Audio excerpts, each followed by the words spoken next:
नमस्कार, मैं गुलशन सिंह भदौरिया। आप सुन रहे हैं बटेरा की बातें। एक ऐसी कहानी है जो दुनिया में हर देश में है, हर धर्म में है।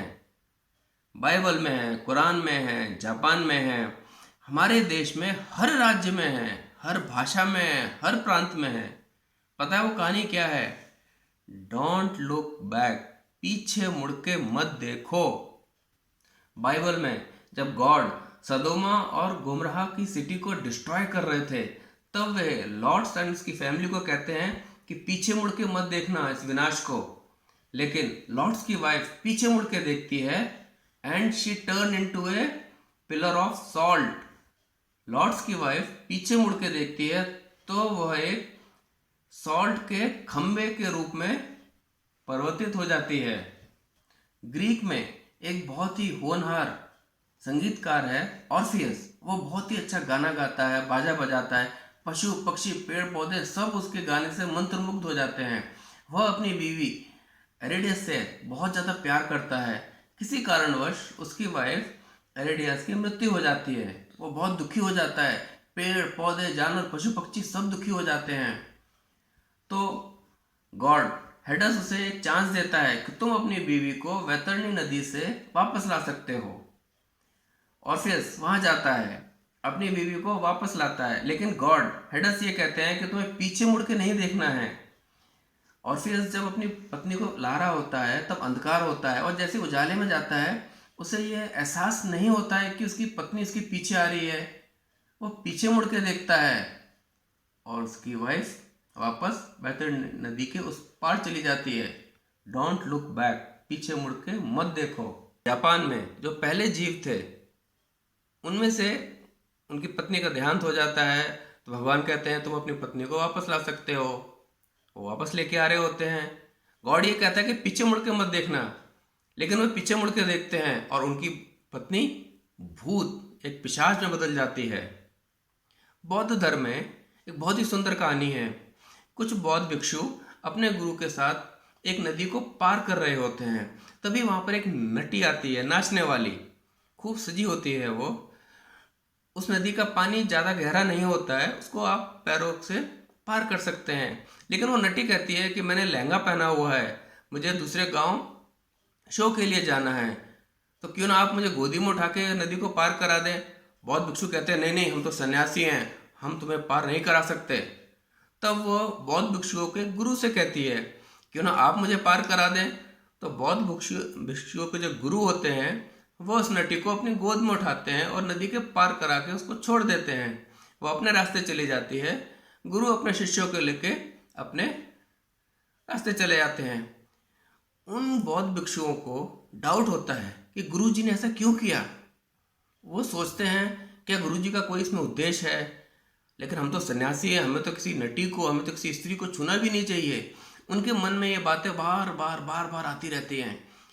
परेशान होकर वह अपने गुरुजी के पास जाते हैं और पूछते हैं गुरुजी हम तो सन्यासी हैं, फिर आपने उस नटी को नदी क्यों पार कराई गोद में लेके। गुरुजी कहते हैं कौन सी नटी। याद दिलाते हैं 2 महीने पहले आपने एक नटी को नदी पार कराई थी। गुरुजी कहते हैं उस नटी को मैं नदी पार करा के वहीं छोड़ के आ गया, और तुम लोग 2 महीने से उसको अपने मन में समा के रखा हुआ है। वो नटी तो नदी के पास छोड़ा चली गई। डोंट लुक बैक, पीछे मुड़ के मत देखो। उड़ीसा में एक ब्राह्मण तीर्थ यात्रा के लिए जाता है। तीर्थ यात्रा में किसी जगह वो बीमार पड़ जाता है, थक जाता है, एक जगह रुकता है। वहां पर एक युवक उसकी काफी मदद करता है, उनकी सेवा करता है। वह व्यक्ति खुश होकर उस युवक को कहता है कि मैं अपनी कन्या का हाथ तुम्हें देता हूं, मैं अपनी कन्या से तुम्हारी शादी करा देता हूं। वो व्यक्ति ठीक होकर वापस अपने गांव चला जाता है। कुछ समय बाद वो युवक आता है और उस व्यक्ति को कहता है कि उस समय मैंने आपकी सेवा की थी और आपने मुझे यह वरदान दिया था कि आप अपनी कन्या की शादी मेरे से करा देंगे। वो व्यक्ति कहता है ऐसा तो मैंने नहीं कहा था। कहता मैं आपने कहा था उस आश्रम में जब हम थे, मैं आपकी सेवा कर रहा था। तो वो व्यक्ति उस युवक से कहता है कोई साक्षी है तुम्हारे पास। वो युवक कहता है हाँ, वहां पे श्री कृष्ण का मंदिर था। तो वो व्यक्ति कहता है ठीक है, तुम श्री कृष्ण को लेके आओ साक्षी के रूप में कि उन्होंने हमारी बातों को सुना था। वह युवक वहां जाता है और श्री कृष्ण से प्रार्थना करता है, आप तो साक्षी थे, आपने तो सुना था ना ये बात, क्यों ना आप मेरे साथ चलें। श्री कृष्ण तैयार हो जाते हैं, ठीक है मैं तुम्हारे साथ चलूंगा साक्षी बन के, और उस व्यक्ति को बताऊंगा कि आपने मेरे सामने इस व्यक्ति को अपनी कन्या से विवाह करने की आज्ञा दी थी। श्री कृष्ण कहते हैं, मेरी एक शर्त है, तुम आगे आगे चलो, मैं तुम्हारे पीछे पीछे चलूंगा। मैं तो गोपाल हूं, मैं तो अपने पैरों में घुंघरू बांध के रखता हूं। तुम आगे चलते रहोगे, मेरी घुंघरू की आवाज़ तुमको सुनती रहेगी, लेकिन पीछे मुड़ के मत देखना। वो युवक मान जाता है। तो भगवान श्री कृष्ण और वो युवक उस व्यक्ति के गांव जा रहे होते हैं, और निरंतर वो पायल की आवाज़ छन छन छन आती रहती है। उस व्यक्ति को भरोसा होता है कि श्री कृष्ण मेरे पीछे आ रहे हैं। एक जगह आवाज़ बंद हो जाती है। उसको डाउट आता है कि श्री कृष्ण जी आ रहे हैं कि नहीं आ रहे हैं। अरे वहाँ पर तो सॉफ्ट मड थी ना, तो जो घुंघरू की आवाज़ नहीं आती। वह युवक पीछे मुड़ के देखता है, और श्री कृष्ण कहते हैं, मैंने कहा था ना पीछे मुड़ के मत देखना, अब मैं यहीं विराजमान हो जाऊंगा। और भगवान श्री कृष्ण वहीं पर विराजमान है। उड़ीसा में वह साक्षी मंदिर या गोपाल मंदिर कहलाता है। परशुराम जी जब अपने पिता जमदग्नि के कहने पर अपनी माता रेणुका का सर काट देते हैं, और बाद में वरदान के रूप में अपने पिता से कहते हैं कि मेरी माता को जिंदा कर दो, तो उनके पिता पवित्र जल फेंकते हैं उनकी माता के शरीर के ऊपर और कहते हैं वो जिंदा हो जाएंगी दोबारा, वो दोबारा पुनर्जीवित हो जाएंगी, लेकिन तुम पीछे मुड़ के मत देखना। लेकिन परशुराम जी पीछे मुड़ के देखते हैं, इसीलिए रेणुका माँ का खाली सर जीवित होता है। अच्छा, कर्नाटका के कोल्लूर में मूकांबिका मंदिर है, वहाँ पर भी यही कहानी है। जगत गुरु शंकराचार्य जी एक बार विचार करते हैं, क्यों ना सरस्वती माता को मैं अपने गांव केरल लेके जाऊं। वे कर्नाटका में सरस्वती माता की उपासना करते हैं, उनका ध्यान लगाते हैं। सरस्वती माता खुश हो जाती है, शंकराचार्य जी को कहती है कि मैं आपके साथ केरल चलने को तैयार हूँ, मेरी एक शर्त है, पीछे मुड़ के मत देखना। मैं पायल पहन के रखूंगी, घुंघरू की आवाज़ आएगी, मैं तुम्हारे पीछे पीछे चलती रहूंगी। शंकराचार्य जी राजी हो जाते हैं। शंकराचार्य जी और सरस्वती माता दोनों केरल की तरफ जा रहे होते हैं कर्नाटका से। एक समय ऐसा आता है कोल्लूर में, शंकराचार्य जी को सरस्वती माता की घुंघरू की आवाज़ नहीं सुनाई देती। वे काफ़ी इंतजार करते हैं, सोचते हैं माता आ रही है कि नहीं आ रही हैं, लेकिन वो पीछे मुड़ के देखते हैं। माता कहती है, मैंने तो कहा था तुम्हें पीछे मुड़ के मत देखना, अब मैं कोल्लूर में ही स्थापित हो जाऊंगी। और वे मूकांबिका मंदिर में स्थापित हो गई। हाँ, बाद में शंकराचार्य जी के द्वारा तप और आग्रह करने से वे केरल भी गई, लेकिन पीछे मुड़ के मत देखना।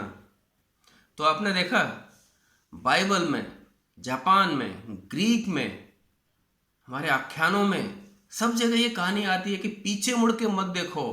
क्यों? गुजरात के अंबाजी टेम्पल में, दंतेश्वरी छत्तीसगढ़ में, कर्नाटका में, केरला में, उत्तर प्रदेश में, सब जगह कहानी क्यों आ रही है? अरे भाई, जो पीछे बीत गया सो बीत गया, डोंट लुक बैक।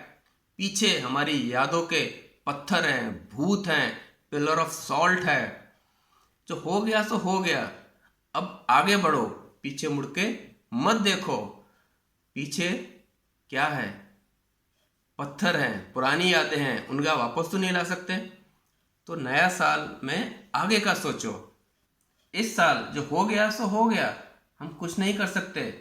लोग हमारे बारे में क्या सोचते हैं वो तो हम नहीं बदल सकते, लेकिन हम आने वाले सालों में लोगों के बारे में क्या सोचते हैं उसे हम जरूर बदल सकते हैं।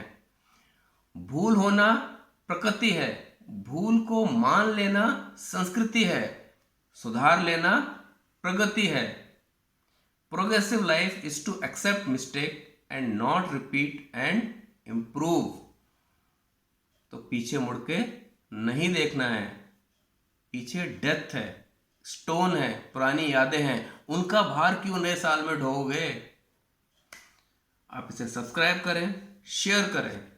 अनंत आख्यानों पर छुपा है सनातन सत्य, वो अनंत है, कथाएं भी अनंत हैं। नमस्कार।